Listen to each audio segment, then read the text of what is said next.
Hello everyone, I am Mehak, a banking aspirant, and in this video I'll talk about how to score better in English, especially in SBI PO prelims जिसमें 40 marks का English ही होता है. So how can we maximise our marks in English sections.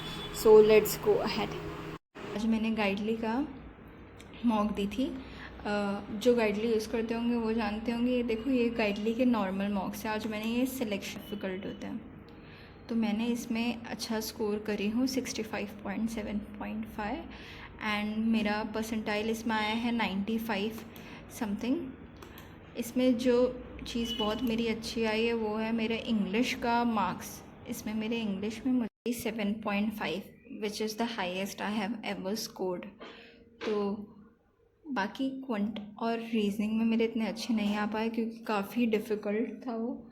तो मैं इतना अच्छा attempt ही नहीं कर पाई. मैंने तो ज़्यादा अटैम्प्ट ही नहीं करे. बट इंग्लिश में मेरे मार्क्स बहुत अच्छे आए. So that's why I wanted to share with you all. मैं इसका आप लोगों को स्ट्रैटेजी बताती हूँ. People were asking for the strategy for English. मुझे टेलीग्राम पे पर्सनल मैसेजेस आ रहे थे कि इंग्लिश में मेरा इतना अच्छा स्कोर कैसे आता है. और इंग्लिश में मेरा हमेशा ही 90+ परसेंटाइल रहती है. मैं आप लोगों को परसेंटाइल दिखाती हूँ इंग्लिश में मेरी. ये देखिए मेरी परसेंटाइल. मेरा इसमें 95.65 परसेंटाइल आया है इंग्लिश में. तो इसीलिए मैं अभी वो सोल्यूशन आप लोगों के सामने बताती हूँ कि क्या चीज़ें अवॉइड करना चाहिए और क्या चीज़ें करना चाहिए. मैंने कुछ चीज़ें लिख कर भी रखी हूँ. I will show you all that. तो सबसे पहले चीज़ तो ये सबसे पहला क्वेश्चन आया स्पेलिंग का. तो स्पेलिंग के लिए तो the only thing is the more you read the better you become. क्योंकि वो पढ़ते ही आपको पता चल जाता है कि एडवर्ड्स में आगे ई आता है. ये common sense is connectors and starters. So connector और स्टार्टर्स में आप लोगों को ये देखना होता है सबसे पहली चीज़ कि वो कॉन्ट्रास्ट दोनों सेंटेंस में है या दोनों सेंटेंस एक दूसरे को सपोर्ट कर रहे हैं. ये चीज़ अगर आप लोग समझ गए ना तो आप लोगों के लिए बहुत इजी हो जाता है उसमें से वो चुनना. आप उसमें से चुन सकते हो easily. And the next is word swap. Word swap में यही होता है कि आपको ज़्यादा से ज़्यादा ये देखना पड़ता है लाइक डायनासोर. डायनासोर एक स्पीशीज़ है तो इसके साथ स्पीशीज़ वाला वर्ड ज़्यादा सूट करेगा. क्या चीज़ सूट करती है किस नाउन के साथ वो हमें जानना पड़ता है. तो आप पढ़ोगे तो आपको समझ में आ जाता है वैसे तो. और ये इतना कंफ्यूजिंग था नहीं इसके word swaps to be honest. Like historical artifacts. We all know historical artifacts होते हैं. आर्टिफैक्ट्स हिस्टोरिकली होते हैं.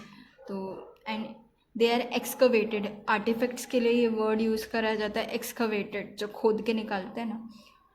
तो ये चीज़ है कि जो पर्टिकुलर नाउन्स होते हैं लाइक एक्सकवेटेड, ये पुरानी चीज़ों को खोद के जब निकालते हैं उन सब चीज़ों के लिए यूज़ होते हैं. तो ये सब आपको पता रहना चाहिए.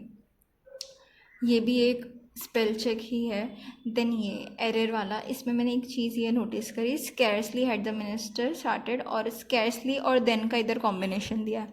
तो स्कैर्सली और देन का कॉम्बिनेशन नहीं होता है, स्कैर्सली और वेन का कॉम्बिनेशन होता है. अगर आपने ग्रामर के अच्छे से रूल्स पढ़े हो तो आपको पता होगा स्कैर्सली वेन होता है और नो सूनर देन होता है.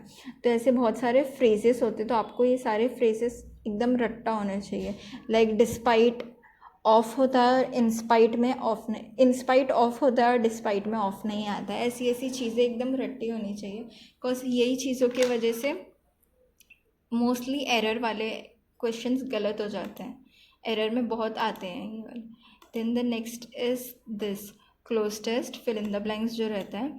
इसमें मैं एक चीट कोड आप लोगों को बताऊंगी कि सबसे ज़्यादा मैंने ट्राई किया कि यही वर्क करता है कि उसमें से ऑड वन फाइंड करो. अगर बहुत डिफ़िकल्ट मॉक होगा तो आपको ऑड करने पे नहीं पता चलेगा, लेकिन पहले आप ऑड वन फाइंड करो कि और टोन चेक करो कि पॉजिटिव टोन है या नेगेटिव टोन है. अगर आप इतना करके छाँट लेते हो ना तो अगर 2 या 3 वर्ड्स बच रहे तो उसमें से आपके लिए आंसर फाइंड करना ज़्यादा ईजी होता है. तो इसमें जैसे ये इंडिस्पेंसिबल, परमानेंट, वाइटल, ल्यूक्रेटिव, ये सारे पॉजिटिव टोन में जा रहे हैं. और ऑब्सोलीट यानी बहुत पुराना जो अभी काम का नहीं है तो नेगेटिव टोन में जा रहा है. और ये बाकी सबसे कॉन्ट्रास्ट भी कर रहा है, अपोजिट लग रहा है. तो ये होता है। और आप फिर सेंटेंस भी देखो कि सेंटेंस क्या है, सिर्फ ऐसा छाट के आपको नहीं करना है, आपको मेन मतलब समझ में आना चाहिए। इसमें भी वैसा ही है, क्रिएटिव, विजनरी, प्रोफाउंड, कॉम्प्लेक्स, ये इतने पॉजिटिव वर्ड्स है। But mundane is a negative word. Mundane एक रिपीटेटिव थिंग है जो हम करते हैं, और इधर सेंटेंस आप पढ़ोगे तो आपको समझेगा कि वो उसमें फिट बैठ रहा है कि नहीं। The next is yes again starters connect. इसी के लिए तो मैं यही बोलूँगी कि आरसी में आपको जितना हो सके पहले आप कीवर्ड्स, पहले क्वेश्चन सारे रीड कर लो, उसके बाद वो कीवर्ड्स को आप लिख लो। आरसी में आप यही करो कि कीवर्ड्स को आप पहले लिख लो।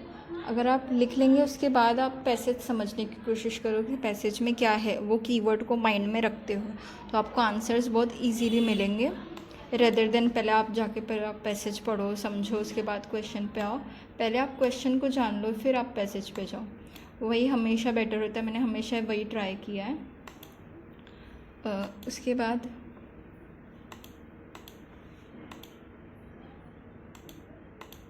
हम लोग जाते हैं पैराजंबल पे। इधर एक पैराजंबल दिया है।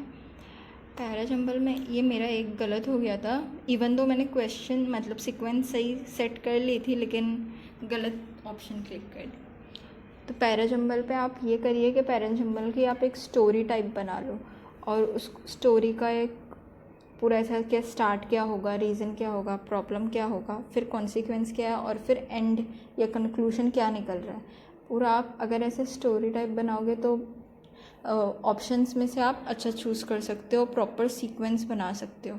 ठीक है, आई थिंक मैंने इसमें जो भी क्वेश्चंस थे most of the sub cover कर ही दिए कि कैसे सॉल्व करना चाहिए। And so that's it for now. And मैं ट्राई करूँगी कि ज़्यादा से ज़्यादा mock analysis and everything upload कर पाऊँ। So if you like my video please support me and follow my channel. I will try to make more videos. It's a new thing for me, but I am trying, so ignore if I make any mistakes and all. So that's it for now. Bye and stay tuned for more.